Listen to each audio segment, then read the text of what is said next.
Good evening. And as you can see, the strength of this panel, rain has posed uncertainty in this panel. By the way, my name is Meha and it stands for rain. Just like the uncertainty about who will be attending, who will not be able to make it in time, similarly, AI has introduced uncertainty in every walk of life. We are just grappling with what shape will the world of work take. किसी को पूरा picture अभी नहीं पता है. So that being the case, the uncertainty being the only definitive element, how are schools, guiding students about how to brace for life?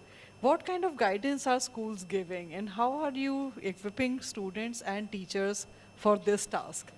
Okay, so a general note first. I think, like all technologies, we only build them, right? And we know how to exploit them, we know how to turn them into opportunities. And agentic artificial intelligence is one of these opportunities that has come our way. And humans only will, find their way to essentially beat this uncertainty that is seemingly looming large. I go back to those days when search engines were first introduced, right? And we used to have this big thing. Oh, now students will, copy all the stuff from, from Wikipedia, and they will create a presentation out of it. And there's no original content now. I think we're having the similar fears now. But even in that time, we did find our way in making technology useful for us and using technology as an enabler. And I think AI will also sort of in some time prove to be that.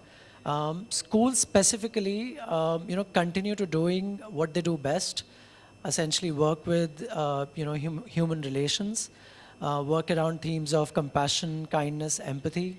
I think those are our big tasks.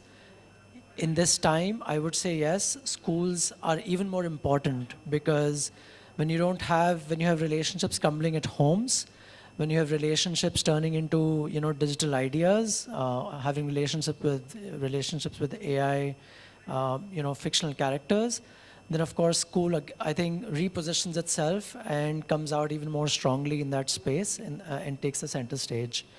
So I think that's my general thinking on this, and we will delve on this further, as you go along. But yeah, that's it for now from me.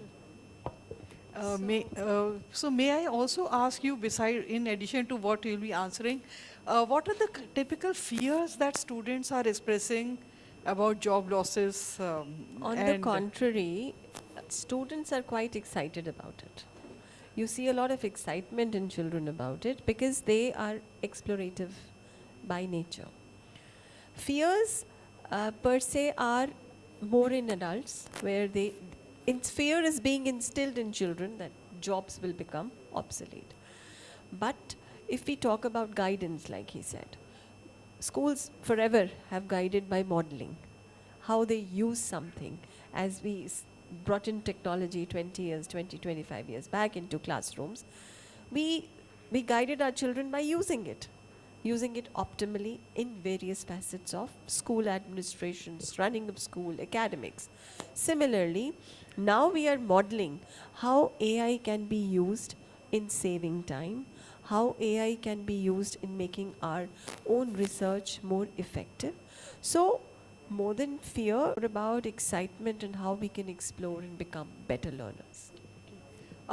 Also, in terms of reskilling and multi-skilling, which is important both for students and teachers, what kind of opportunities are schools providing? That question is for both of you. Yeah, so I think schools have always played center stage in adopting new technologies, taking it to the next generation.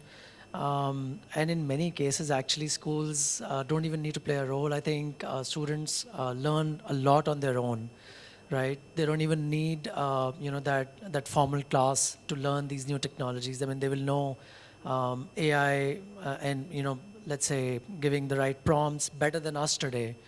Simply because I think they are coming from that whole idea of self-learning.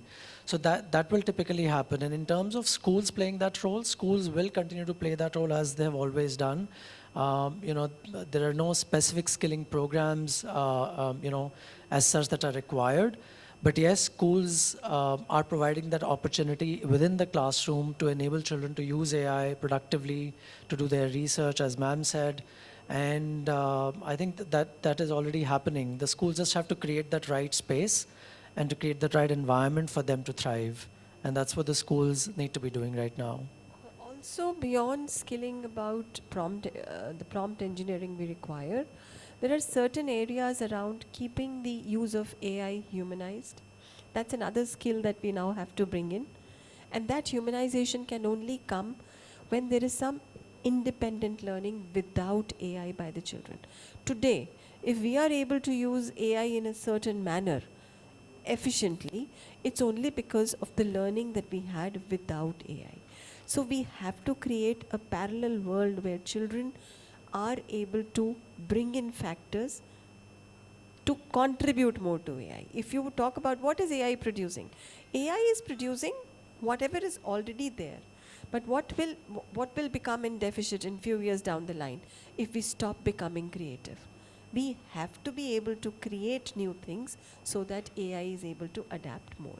So that skill of remaining creative will become something very important. And second thing that will be very important is how to work around ethics when we are talking about AI. How do we identify what is right? Because AI is bringing everything out. The formula is such. So the ability to have that identification that what is being brought out is right. Is it ethically correct? How is it affecting my environment, my learning, my community? So that these are some of the new skills that we will have to introduce differently. Yeah, just to add, I'm sorry, I think I also missed your point earlier. The skilling was also to do with teachers, right? Yes. The educators in I was school. coming to that again, Yeah. yes. So yeah, definitely, there's a rapidly expanding pace at which teachers are adapting to this technology. Teachers surprised us in all parts of the world, not just India, in the remotest corners of the country by adapting to online classrooms, right? This was sort of an alien technology to many people. But I think they are rapidly now expanding their horizons in, skilling themselves with, ways to use AI in the classroom, starting from lesson planning or, using to create even more sophisticated, plans for themselves in terms of differentiating amongst learners when they're transacting a curriculum. So yeah, I think that skilling effort is right now going on in many of our schools. And that is, of course, the requirement of the hour. We need to sort of brace up very quickly. And another aspect that the teachers need to work upon is that their pedagogical practices should be enhanced, not replaced. But if we completely become dependent on what AI is churning out and not being able to identify what is useful, what is applicable, what is workable, and what is not, then maybe they may become replaceable. So, in your counseling sessions for career planning, I'm sure every school would have such setup. Uh, what is the kind of understanding that is there about subject-specific choices? Quite a few repetitive tasks are now being performed by AI. Jobs are being lost in thousands. So, what kind of subject-specific and disciplinary guidance are you imparting? Because at the moment, there are sectors which are feeling the pinch. Maybe 10 years down the lines, other sectors will feel the pinch. So in that regard, what is the guidance? I would add that here we tell children, see, subjects जो हमारे compartmentalization थी subjects की, that's typically these are science subjects. All that has become a blend now, right? There's no stream that is pure in one particular direction. It's all integrated. So we are focusing on integration of streams, but what matters is that how well are you able to apply the concepts that are given. So rather than focusing on the subjects, we are focusing on whatever subject you choose on the basis of your interest, how you deal with it. That is what matters. Because in these times of AI, what is not replaceable is my own unique ability. A lot of things are going to become replaceable, but my own unique ability will never be replaceable. For teachers also we say that AI can replace teachers, but no, that humanized effect will not be replaceable. So building upon your own varied skills of doing different things independently is what we focus on when we talk about career counseling now, rather than talking about a specific profession. So when you say varied skills, does it also mean the ability to switch careers depending upon? Absolutely. Adaptability, coordination, understanding, empathy, the ability to listen. Everybody is willing to talk, but how many listeners do we have? So these are unique abilities that we need to identify that can remain with us. Okay, what would you have to say about it? So there are two aspects of this economy, and the first one essentially is that AI, the use of AI, rapid use of AI, is now bringing back the core subjects, mathematics, sciences, back into demand. Because what we're realizing is that that deep mathematics is the basis of development of these language learning models. So that is, of course, coming back in its own way, and that remains as important as relevant. The other aspect is, of course, what happens to skills which have now been replaced, which I think is, the view around that is that students, of course, as ma'am said, need to now build on their authentic ideas, their original ideas, be adaptive.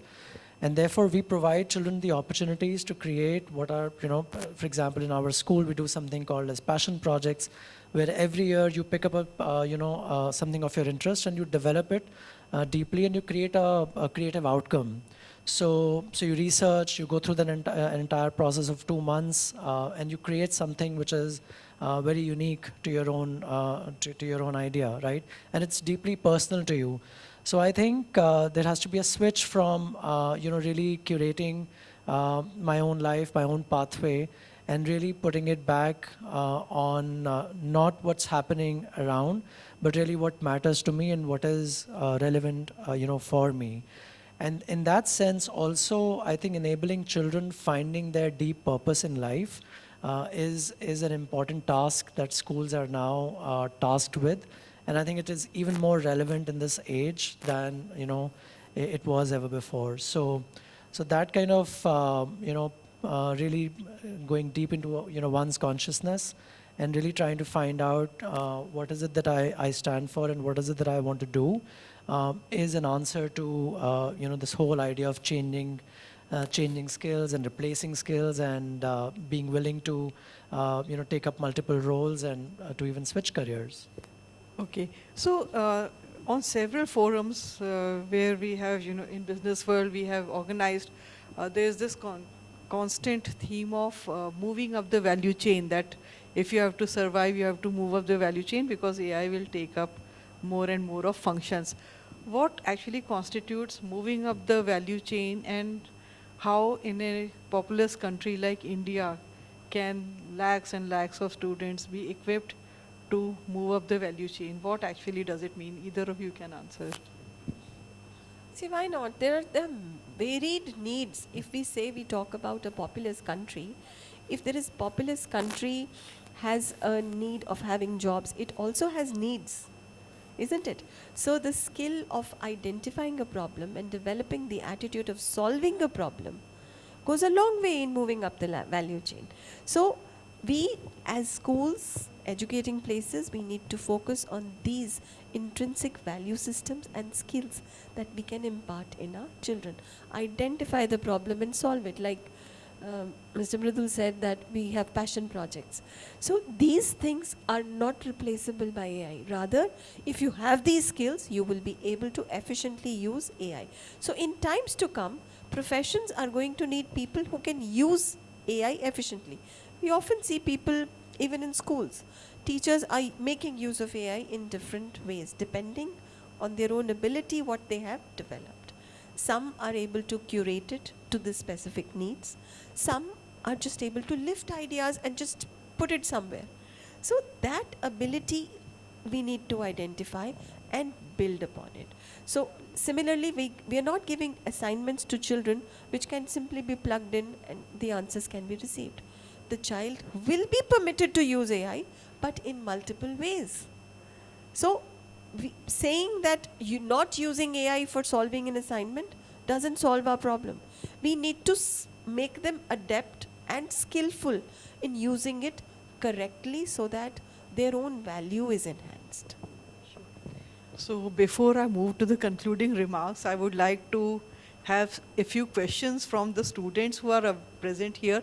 So in the opening remarks from Aditya, he asked, do you have fear or do you see it as an opportunity? Students raise their hand for opportunities. So maybe you can ask questions or remark on why do you see AI as an opportunity? Anybody from the students? Would you like to share your thoughts or ask a question to the